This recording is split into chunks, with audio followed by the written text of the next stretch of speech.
It's time to take a ride on the Steelers Afternoon Drive with our co-hosts, Alan Saunders and Zachary Smith.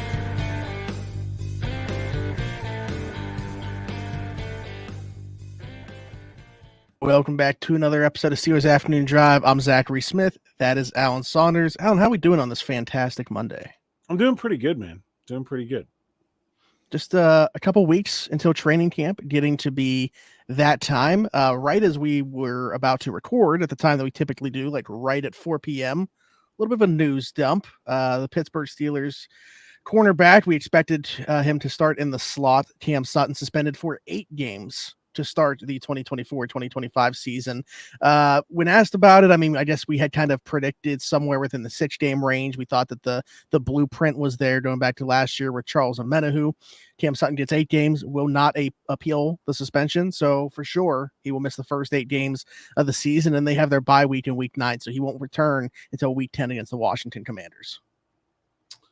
Yeah, I guess a little bit more than I thought. Just to peel back the curtain here, amusingly, usually, I let you know when I'm going to be ready. You're not ready before 4 to record the podcast on most days, and I usually let you know like sometime before 4 when I'm going to be ready. If that's right at 4 o'clock, or if it's going to be a little bit later. When there's practice and stuff, it's usually a little bit later. Whatever. But I text you literally 3:59. I'm ready whenever. 4:01. Never mind. we almost had. So your text saying "never mind" made me go look. I didn't know what happened. I just knew something had to have happened to not be able to go right at 4. Yeah. So we almost had a purely live reaction here. If they'd have released it at 4:30 instead of 4 o'clock, we would have. Not really astonished by this. It's a little bit more than I thought it would be. I probably thought it would be closer to the 6 games that we've seen going to be the precedent there. Obviously, not knowing all the details, the fact that he's not appealing it, I think should pretty much tell you that it's not out of line in terms of the potential punishments that were on the table for him here. I don't really think it changes very much from the team's outlook. We all understood it was very likely that he was going to be suspended for at least 6 games. It being 8 instead of 6 means he misses the Jets and the Giants. Also, I don't really think if I'm Omar Khan or I'm Mike Tomlin, I'm sitting here, feeling some type of way that I didn't feel before about those extra 2 games that were beyond the minimum. I think it's pretty much status quo in terms of what was expected when the Steelers brought him in. Yeah, and I was going to bring that up. Just because you feel like they weren't blindsided by this. They had to know that this was going to be on the table for sure. Would they have, maybe thought 6 was on the table because of a suspension that happened last year in a similar situation? Sure, but they couldn't have thought 8 games is out of the realm of possibility. We've already talked about how important Beanie Bishop could be for this football team as a UDFA, one of the more important rookies coming in. That certainly wouldn't change with this. If anything, he's a little bit more important, but now knowing this information, even though we were expecting this to be the case anyways, does it change anything from a roster construction standpoint? Do you think they still need to add another body there? Do you think they can roll with what they have? We talked about, obviously they don't necessarily want to do it. The idea is to get Minka back to playing where Minka is best at, but could he contribute in the slot to Sean Elliott, the other safety? Is there ways to circumvent this loss, in your opinion, already on the roster? Yeah, I think, look, I don't know. They have options. I don't know that I love any of the options, but they have options.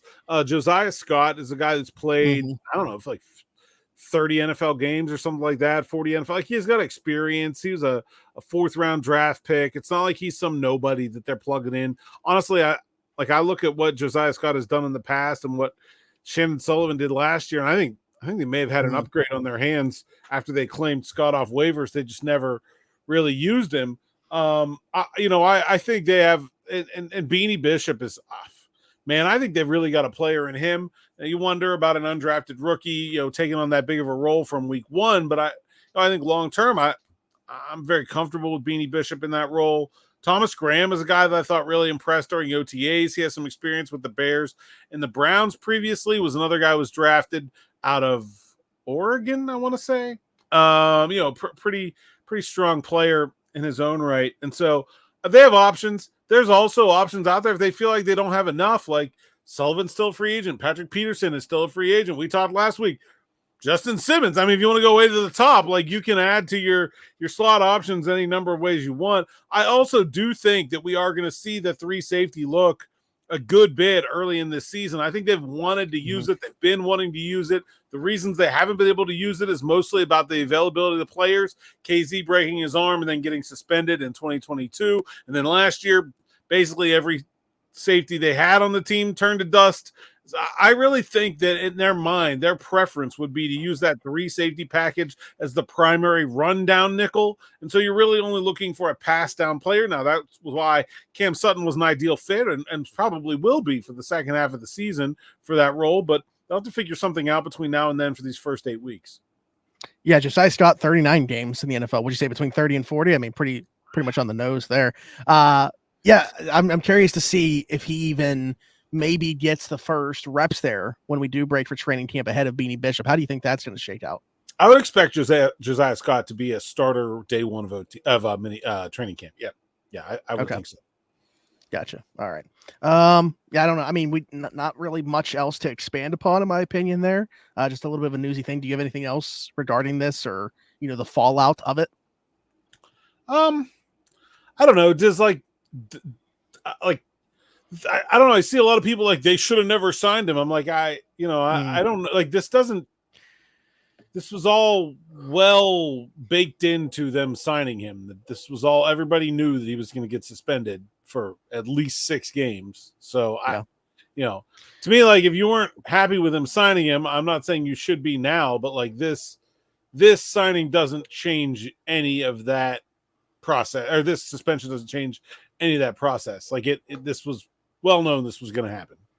Well, yeah. So like for me, I mean, we had the conversation here that I didn't want them to sign him, but it's not like all of a sudden with them getting 2 extra games tacked on, I feel all that more strongly about it. Like I didn't want it to happen to begin with. They did it. Obviously rooting for the best from a football perspective from that case. So, I'm a little bit upset that it's 2 extra games more than I thought it could be from that standpoint, but yeah, it's not making me feel any more in one direction either way that it's 2 more games. I mean, they still got what I believe is going to be a good player for them when he's able to return for basically nothing. Oh yeah, and let's clear up some I guess I'll call it accounting details. So he's not paid. He doesn't count against the salary cap. He also doesn't count against the 53-man roster. He can participate in training camp and in the preseason. So actually the first rep of training camp, Cam Sutton might be a starter. He will be able to participate in all of training camp and all 3 preseason games, and then he will have to be away from the team. They have on some of these lengthier suspensions allowed guys to return to practice before the suspension was over. I'm not quite sure. I have to do a little bit more digging about the exact date that he'll be able to return to practice, but then he misses the first 8 weeks. Steelers have a week 9 bye, so his first game will be week 10 on the road against the Washington Commanders. And so I think that's kind of the technical part of the process cleared up anyway. See, my question though is theoretically, yes, he could be the first guy but why would you want him to be, like, especially when you have Beanie Bishop as a rookie that you're trying to get to learn this defense. Josiah Scott obviously has played 39 games in the NFL, but this is a different scheme for him than he played in.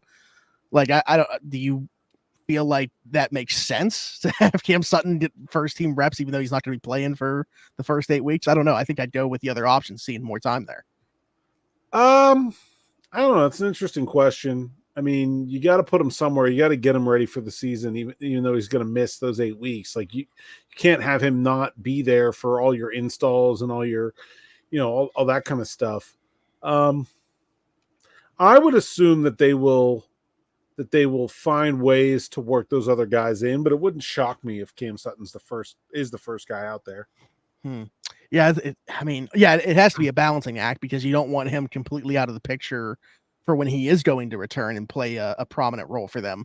But look, we've talked about the schedule. Like, he's going to play every division game. He's going to play the games against their 2 best non-divisional opponents from last season. Like, he's going to be a big part of this team this year. You got to get him ready. It's not like he's just like throwaway piece just because he's suspended for 8 games. Like, I still think they'll use him a good bit. I think he'll play a ton in the preseason because why the heck not? Like, what's he going to do? Get hurt? Who cares? Like, like that especially. I think we'll see him play almost full games those preseason games. Yeah. That's interesting. And not to this length, but in the past with players that have been suspended, whether it was Le'Veon Bell, Martavis Bryant, how did they operate with those guys? I think all those were before I was covering the team. I'm not really sure I think they were. I didn't know if you knew. Answer. Casey was suspended in 2022, and he played the whole preseason, got hurt in the preseason finale, and played his whole normal role. I don't know that we knew what his suspension was going to be then. Like, I feel like that came out late. I don't remember the timing there. Who else has been suspended recently? And again, KZ was suspended last year in season. Yeah. The other one I remember recently was Anthony Chickalo was suspended in season. And I don't think I have any firsthand experience or knowledge there in terms of what they've done with guys that were suspended and we knew were going to be suspended. But KZ, we knew was going to be suspended. I think just not how long at the start of the 2022 season. And he had basically like a normal training camp for him. Gotcha. Okay. All right. Well, moving on then, speaking of cams, another cam thrown out there, PFN, Pro Football Network, for anybody that's not familiar, had a list of candidates that could be traded, and there was a Steeler that popped up on that list, Cam Heyward, Alan, in the final year of his contract. Obviously, he's been looking for an extension. It's been, talked about a ton this offseason. That's been one of the storylines. It's been Cam Heyward looking for a new deal. But this is the first time that I've seen him pop up as a trade candidate. And there's probably reasons the first time it's popped up. And it will probably be the last. Like, what are we doing? Stop. They're not going to trade Cam Heyward. Like, and I understand the logic, right? That, okay, if you're not going to extend him, you can save $16 million in salary cap this season. Yeah, but like the only reason to care about the salary cap money is if you need it to spend on something. And if you're talking about spending all that money, that means you're making a kind of win now move. Like you're going to go trade for Brandon Ayuk. You're going to want your best defensive lineman if you're trading for Brandon Ayuk and you're trying to win now. Like you there's other ways they can make that money besides trading away Cam Heyward, like restructuring TJ Watt, which hurts no one and causes no pain whatsoever. There is absolutely no chance of this happening. There's no way it makes any sense. It's like, what are we doing? I understand that it's the 4th of July and there's nothing actually happening and you need stuff to write about. But come on. Like, I can name 5 Steelers players that are legitimately have a more than a 1% chance of being traded, and he is not one of them. That's actually what I was going to, at least the first thing that I was going to say on this was, like, if you were building a list of trade candidates from the Steelers, he's certainly not somebody that I would consider until we got pretty far down the list or maybe at the very end. It took me by surprise to see his name pop up on there. If you take away who the player is maybe and just think about the contract, like you said, and kind of not look at the Steelers situation as well, the fact they are trying to win right now, then sure, like just 1 year left on his deal, $16 million, like you said, they would save, sure. But like, you make that trade, if it's about the money, you make that trade in March when you can do something with the $16 million. There's nobody left to spend it on. Like, I mean, so it doesn't do them any good to save the money now, and they don't. As we talked last week, like they don't desperately need the cap space. Like they're okay to go into the season where they are right now. So it's just no and I didn't even get to it doesn't even make sense if you ignore that we're talking about Cam Heyward, like franchise icon and future Steelers Hall of Honor inductee, and and a guy that we've talked about his Hall of Fame case on this show. Like it doesn't even that part doesn't even come into play. Like it's just dumb from a football perspective. Not to mention who he is, what he's meant to this team in the city, and the fact that the Steelers would never trade that kind of player, like ever. Like you don't even get that far. It doesn't even make sense for a team to want to do it, let alone whether they would or they wouldn't. So not that you can answer this question because it's trying to get into the minds of them, whoever put this out there, but from your perspective, would this be more about like Cam asking for this because he doesn't want to play out just 1 year with the Steelers and then move somewhere else? Like he'd rather just be on a team that he felt was more of a contender. Like, what do you think was going through their minds why he popped up on this list? I have no idea.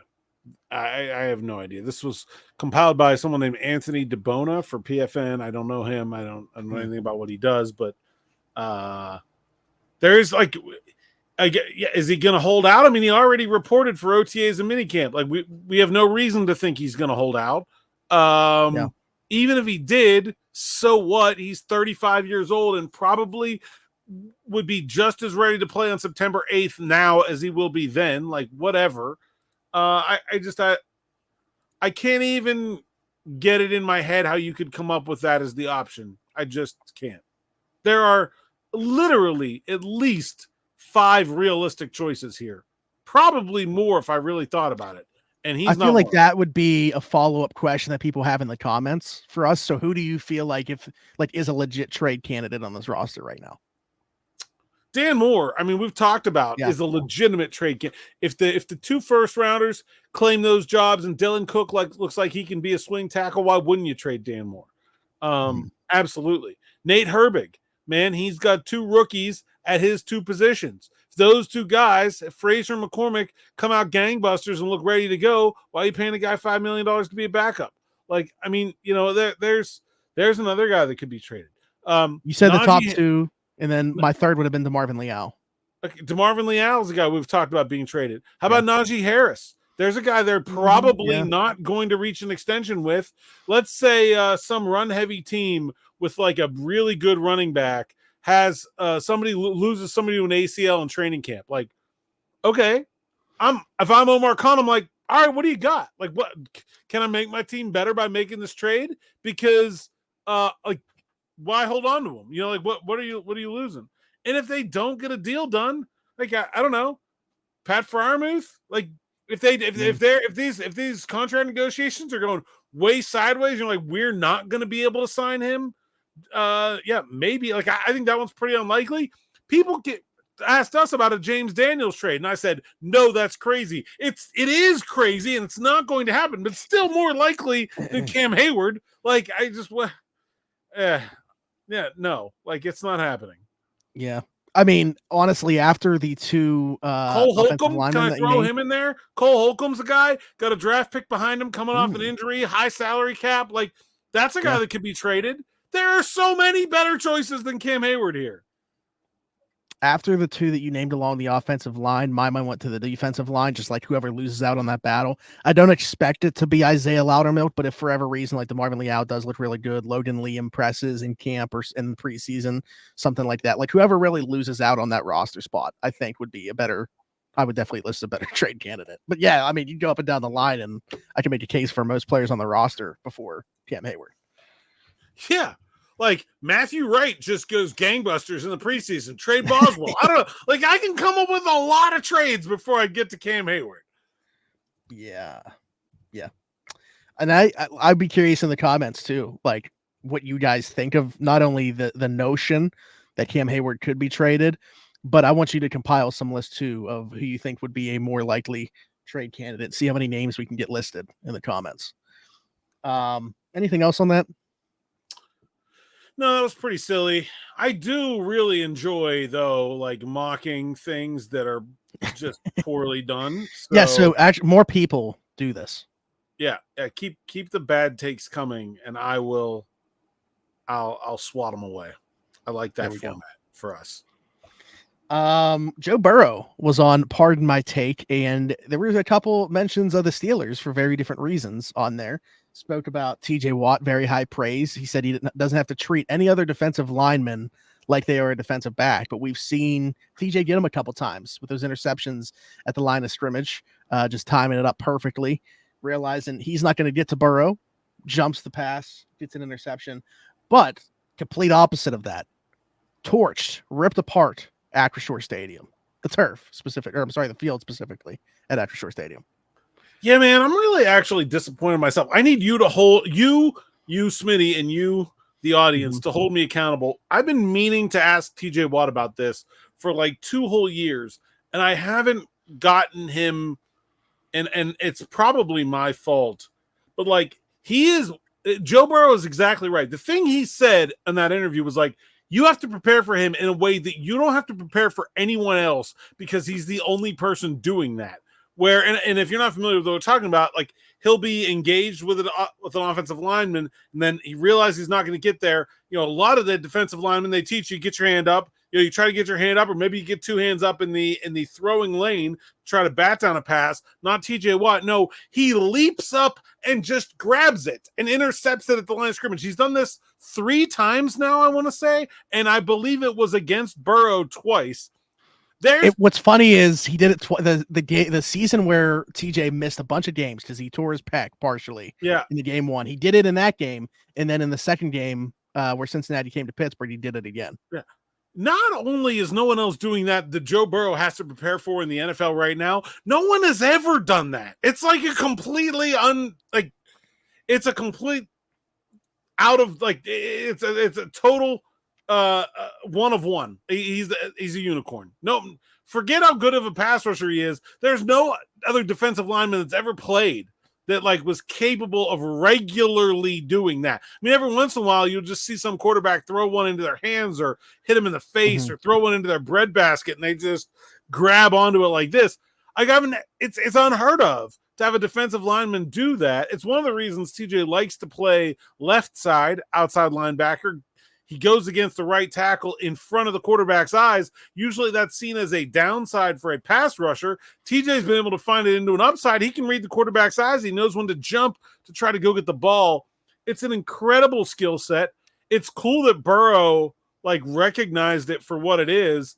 And I definitely think it's there's so many superlatives to talk about when you're talking about TJ Watt that it's natural that some things are going to get left behind, but I don't feel like we've given that the absolute level of treatment that it deserves, because it's freaking wild.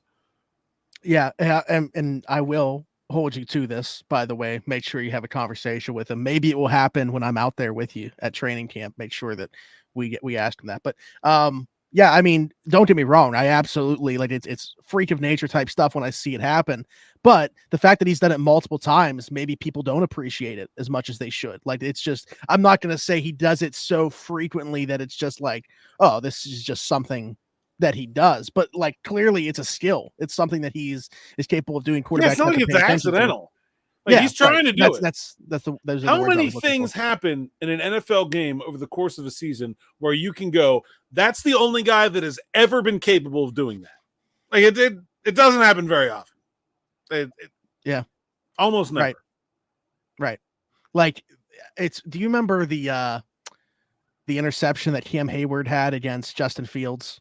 Yes. On that Monday. First off, nobody knew that it was an interception. It took everybody by surprise. That's not the same type of deal with TJ. He is right. very clearly timing this up perfectly, trying to do this, not just swat the ball down and happens to catch it. Yeah, that's that one. I think Burrow is dead on, because it doesn't happen. It doesn't happen. What is your take about the field? The way that Burrow spoke about it. I mean, look, is the field covered with green painted sand? Yes, that is factual. I mean, if you've ever been close enough where you can see it, you know this. Ed Thompson has some great photos in our story at SteelersNow.com of the sideline where you can just see it's this is dirt. This is dirt painted green. This is dirt painted white. It's all dirt. There's no difference. But I think Burrow's interesting because he got hurt at Washington. He's forget that field. I hate it. And then that's how the topic transitions to Pittsburgh. Those are statistically 2 of the 3 fields in the NFL where you are the least likely to suffer an ACL injury. Oh, okay. So he's wrong. That sand, while certainly unappealing to look at and probably not conducive to the best played football, is actually the safest thing to play, and it has the most give. The give is the important part physiologically when you're talking about protecting yourself from injury.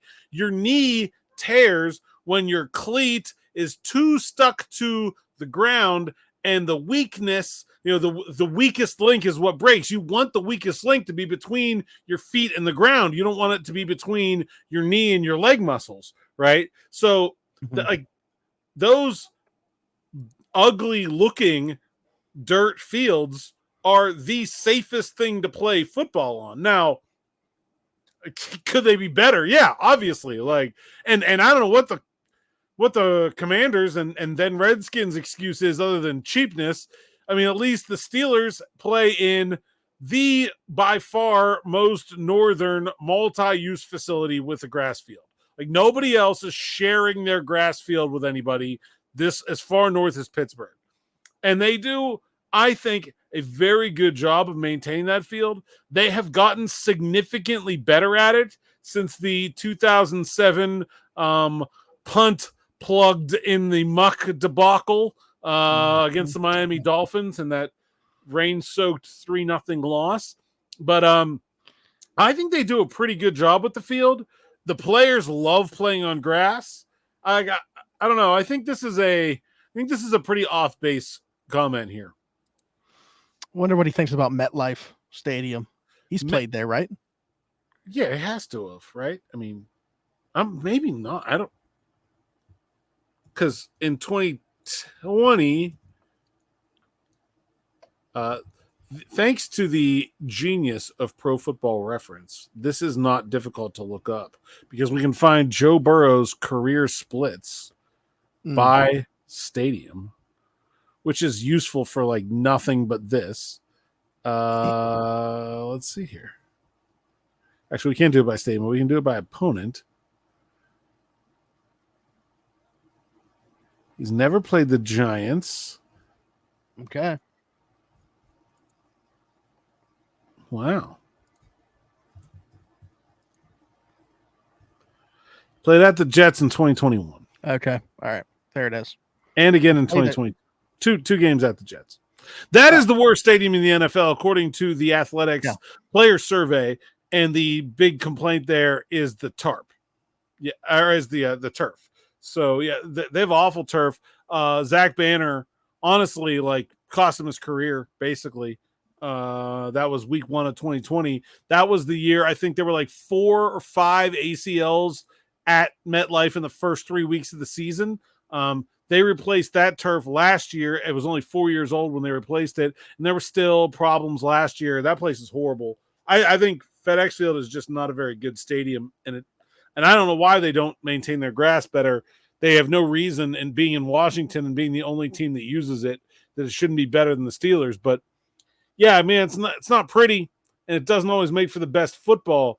But if you're a player, I mean, that's the kind of field you should want to play on. Yeah, I agree. Alan, we got a couple questions I want to get to. Diesel Steel asked a question, but this got better as I kept reading. I don't know if you read the full thing, but he threw in a compliment at the end. You'll see what I'm talking about here in a second. Is it possible the Steelers defensive line with the money or address the defensive line with the money they currently have? Heard it mentioned Khan and White like to build the trenches, and with a recent reboot of the offensive line, could defensive line be up to bat next? Cam's contract in question, Liao yet to show the true potential.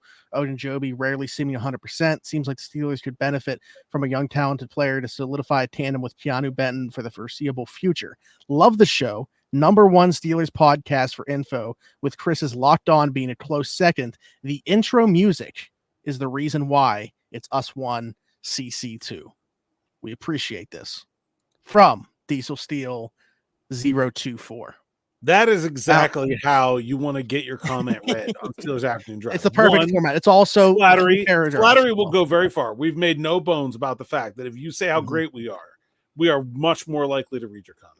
Second part is he has correctly identified the best part of Steelers Afternoon Drive, which is the bump music in the intro. There is no question about that. So he obviously is a sharp guy. And then I think his question shows a lot of ballage. Like, this is a good question.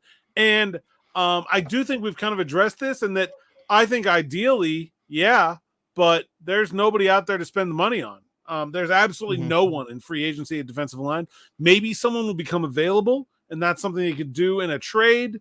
or some kind of somebody gets cut unexpectedly, can maybe make a waiver claim, something like that. But as things stand right now, I don't see anybody that's going to be available for them to use that money. And this is stemming from our conversation, was that on Friday, about how the Steelers do have $16 million in salary cap, but only sort of kind of they'll need to use most of that on other stuff between now and the start of the season. So is it worth it to make moves that take away from their future in order to add like more depth to other positions now or something like that, if that's all that's available? I love the idea of adding the defensive line room. I think they probably should have, but there's just nobody left for them to make that happen. See, that's the thing, is everything that he said here, I've carried over towards my thought process for the 2025 draft. Like the players that he included in this, having Keanu Benton really being the only piece for the foreseeable future, the way that I expect Conan Weidl to now attack the defensive side of the trenches, being that hopefully they've completed now the transformation of the offensive side, getting your bookend tackles and getting a franchise center in Zach Frazier. So everything that he said here has been my thought process, but not necessarily for adding a piece right now, just about attacking the draft, the next draft class. Because I'm in agreement. I don't think that there's anybody out there right now that's really helping them in 2024. I mean, we just talked about how like they can't trade Cam Heyward because they don't have anybody. I certainly think it's a realistic position to upgrade. I don't see how it happens. I do think Derek Bell, SteelersNow.com analyst, is doing a series called Steelers Future Watch, where he takes a look at basically some positions in the 2025 draft that the Steelers should be targeting. And Derek said he already did one ran over the weekend about running backs. He's working on the next one, I think, is wide receiver. Obviously, we talked a lot about the team's need there. He sent me over. It's like, okay, I'm going to do quarterback. I was like, yeah, don't leave out defensive tackle. Like that was, I was like, you can't. Like that has to be in there. I think it's a legitimate chance that their number one draft pick in 2025 is a defensive tackle. I agree. Yeah, I think that's definitely a position that Steelers fans should be watching a lot on Saturdays throughout this college football season as well. And then the second question, I'll say that this kind of plays into it. Dylan, I have a question about this. ZX2HQ. Which, I've said this in the past. Like, how do you decide? Like, I'm just gonna put these letters and this number on my username. So Dylan, I'm curious about that, but we appreciate the question. He said too many re-signs to make. Save the money. Which we've talked about. Like, if you are going to extend Pat Freiermuth right now, I would say to a much less likelier extent, Najee Harris, but even like I don't know, Jalen Warren, one of the quarterbacks, for whatever reason, like you have extensions potentially on the table this year. Dylan says, don't make a signing right now. You got too many other things to worry about, too many potential extensions on the table. Yeah, I mean, I think that's a valid point that, like, if you want it,